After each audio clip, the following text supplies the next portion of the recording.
Hello everyone, welcome back to my channel. My name is Zach and today we're going to be looking at NFT scaling solutions from the Immutable team. Immutablex, of course, is the blockchain that VeVe NFTs are moving on towards.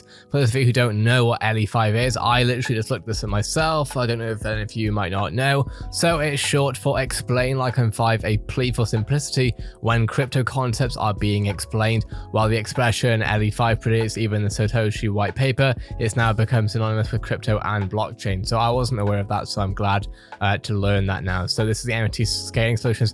This was actually done about, I don't know, like almost half a year ago, basically over. But regardless, it can be helpful for those of you who don't know, like myself. So let's jump straight into it. All solutions are not equal. Everyone who uses mints or trades NFTs on Ethereum knows that scaling is the key challenge facing the industry right now. The uniqueness of NFTs is a key part of their desirability, also the very thing that makes them expensive and illiquid to trade on a blockchain with a limited capacity. Many teams are working extremely hard to give players and studios what they want: scalable, instant, and trustless minting and trading of NFTs. The purpose of this article is to help users and developers compare and contrast the various scaling strategies that have been proposed and build. The properties of these solutions usually have a direct impact on the security of your assets. If you're an NFT holder, it's important to understand where they are being stored. So let's jump into it, right?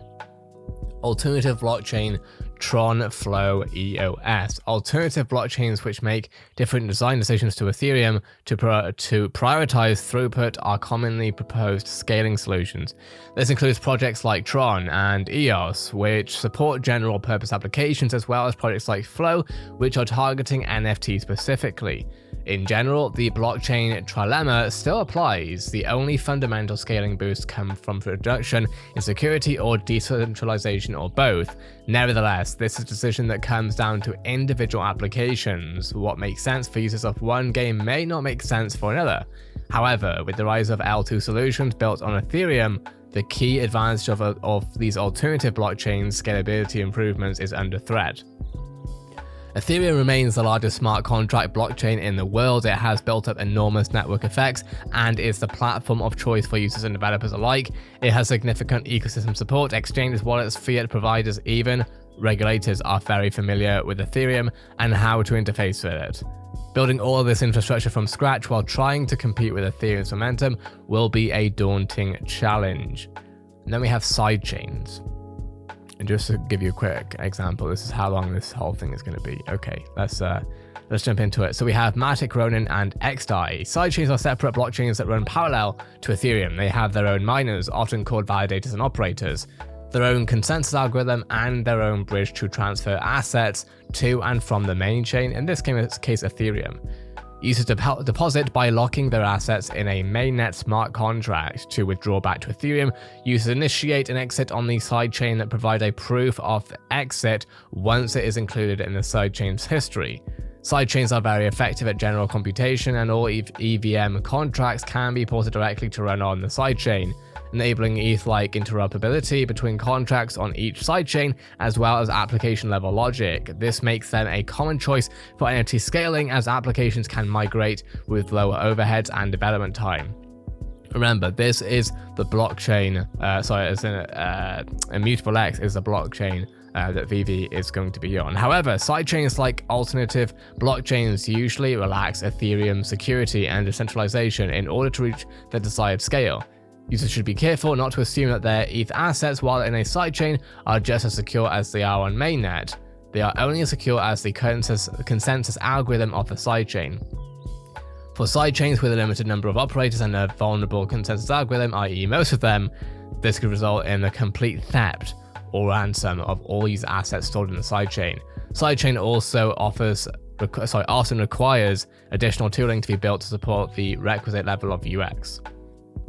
Then we have plasma chains. They're a type of sidechain which avoids the security problems described above at the cost of some scale. By publishing the roots of each plasma chain block on mainnet Ethereum, this ensures that, in theory, plasma chains directly inherit the security of the parent blockchain. However, they have a significant disadvantage in that withdrawals from the Plasma chain can take up to 2 weeks, as there is a requirement for a challenge period exit game where users can report fraud. This dramatically impacts the UX of the system for users, explaining it to mainstream gamers. The complex reason they can't access their assets immediately is an unenviable task. Totally get that. State channels, Efinity, and Raiden. State channels are a general purpose scaling solution which are most useful in interactions between a defined number of participants in a closed system. State channels require an opening and closing transaction on chain, but all the intermediate states are sent directly between the parties who both sign to indicate assent. Imagine a game of tic-tac-toe where we each sign off on each other's moves. If either of us claims we won unjustly, the other can produce a contradictory signature and force an on-chain arbitration. Importantly, state channels need 100% availability of all the participants involved, or one user could publish an old state and claim it as the latest. If we're sending NFTs backwards and forwards between us, you can see the damage that might cause. The participants can use someone to represent them if they go offline, but this third party could be bribed or attacked, particularly if one entity is fulfilling this function for the entire ecosystem. Then we have rollups. Rollups, large number of transactions in a big batch, then generate a proof for that batch. Using this proof rather than checking each trade individually, we're able to check the entire batch at once. Generally, users will deposit their assets into a smart contract on-chain, and then their assets will be made available for instant trading in an off-chain environment. Users can subsequently withdraw back on-chain under certain conditions, usually waiting for a withdrawal batch to be published. These systems often allow the operator of the system to censor transactions by not including them in batches, but give users the option to withdraw those assets back on the chain to preserve user custody. Rollups are the latest of the scaling technologies described in the document to reach production grade, and are the subject of significant excitement for everyone involved in Ethereum. Last month, Vitalik declared that the Ethereum ecosystem is likely to be an all-in on rollups as a scaling strategy for the near and mid-term future. Optimistic rollups. Optimism, right? Optimistic rollups are optimistic because they assume that the proof provided for each transaction batch is valid. During a predefined challenge period, usually 1 to 2 weeks, anyone can challenge the submitted proof and assert fraud. These are therefore called fraud proofs, right? That makes sense. The advantage of optimistic rollups is that they easily support general computation. You will be able to copy paste your mainnet solidity code.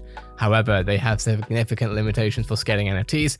Firstly, there is no possibility for fast NFT withdrawals. Taking your NFT out of the system can require a 1 to 2 week wait. Secondly, in the event that an optimistic rollup is very successful and contains a significant amount of value, they can become a target for attacks, as the cost of stealing funds from the optimistic rollup is unrelated to the size of the potential theft, a penalty for the growth that we and others expect in the NFT ecosystem. Then we have ZK rollup, otherwise known as Immutablex. Now, this specifically is what we're on. ZK rollups use validity proofs rather than the fraud proofs described as above. So actually, I want to be clear. I think I said this is what we're on. We're not on sidechains, right? We're on, and bear in mind again, I'm reading this all out.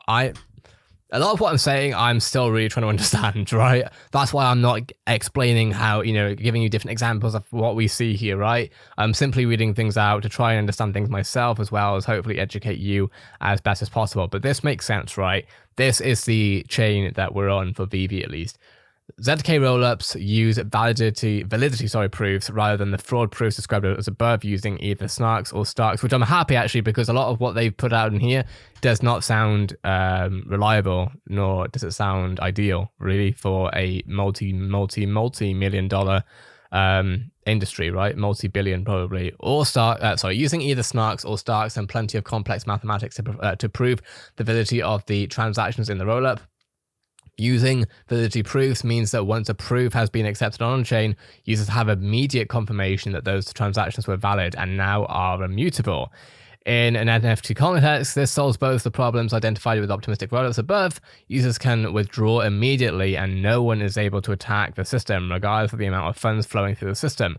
In terms of scale, ZK rollups have been able to reach speeds of thousands of transactions per second and are capable of reaching even higher limits in future. Right now, This is something actually that a lot of us got very excited about, was the thousands of transactions per second. That was one of the first things that was marketed, I guess, as part of Immutablex being the new chain for VeVe. The current disadvantage of ZK rollups is general computation. It is more challenging to port smart contract logic directly into the rollup, and therefore only limited functionality is available, e.g., for example, transfers and trades. However, with the fantastic work the Starkware team is doing with Cairo, ZK rollups will soon have parity in terms of general computation as well. What did you choose and why? At Immutable, we've worked in depth on blockchain games for years with titles like Gods Unchained. When comparing scalable solutions, we knew what we wanted, which is unlimited scalability. That's, of course, incredibly important for mass adoption, instant transaction confirmation, and mainstream quality UX. No compromise on user security, incredibly important. Incredibly important. Retaining access to Ethereum's ecosystem and network effects. This made our choice easy. We built Immutablex as a ZK rollup in partnership with Starkware. ZK rollups are the only solution above capable of scale without compromise, and though they still have disadvantages in the area of general computation, those challenges are rapidly being resolved when you build an application using a scaling solution. You are committing to that solution. We wanted to ensure we backed the winner, not just for now, but for years to come. We know the NFT ecosystem desperately needs scalability. With Immutablex, we're offering that scalability to everyone without forcing applications or users to compromise on the security of their assets. If you'd like to find out more, please get in touch. Now, thankfully, we don't really got to find out too much more because VeVe are taking care of this, right? That's what Ecomi are doing. And for those of you who don't know, this is Immutablex, the first L2 for NFTs on Ethereum. And this, of course, is what VeVe announced maybe about a month ago. Very exciting indeed. And I mean, what they're actually saying here is that there's a lot more to be done based on what I'm seeing here, right? And I won't pretend to understand a lot of it, right? But it sounds like essentially there's a number of different options here: plasma chain, side chains, state channels, rollups, kind of. But this essentially ZK rollup is what they're using either Snarks or Starks. So essentially, this is something that's going to be taking a while in partnership with Starkware. So hopefully this stuff goes nicely because VeVe is kind of reliant on it at this point, probably. And of course, there'll be more companies, I'm sure, that are doing more of this, as things grow, as mainstream adoption becomes more adopted, I guess, then we're going to see more of these. But we'd love to hear your take on it. And also, whilst we're at it, most people watching this will be interested in Omi. So let's have a quick look at the coin market cap for Omi. Ecomi, here we go. So yeah, I'm actually going to do a price prediction, an actual video for it, but long story short, for that price prediction, which obviously there's a lot more to it, but I think that for this month we're going to stay in the 2s, and then I think Comic-Con could take us to 3s to 6s maybe. So we'll see what happens, but I think that will be interesting to say the least. And if it's not 3 to 6, then we have some things to talk about. Having said that, what are your thoughts on what I've read out here? Hopefully I've made sense. If I haven't, I do apologize. I'm trying my best. I really am. I do not have background in technology around blockchain. I really don't. I'm going to be very clear. I do not, and this is probably obvious by what I've been saying here. I understand the business behind things. I understand consumer business, marketing. That's my forte. Compared to understanding blockchain specifically. So I hope that is interesting. If it is a like, it's always very much appreciated. Also, please make sure to follow me on Twitter. I'm like a few followers away from 2,000. And my Twitter is in the description if you would like to find it. It's at ZakiZoo. And yeah, we're like 3 away. So I'm very excited. That being said, thanks for watching. Appreciate you watching, your attention, all that good stuff. And I will catch you very soon. We've actually looked at this recently. But yeah, have a great day, everyone. And I'll see you in the next video.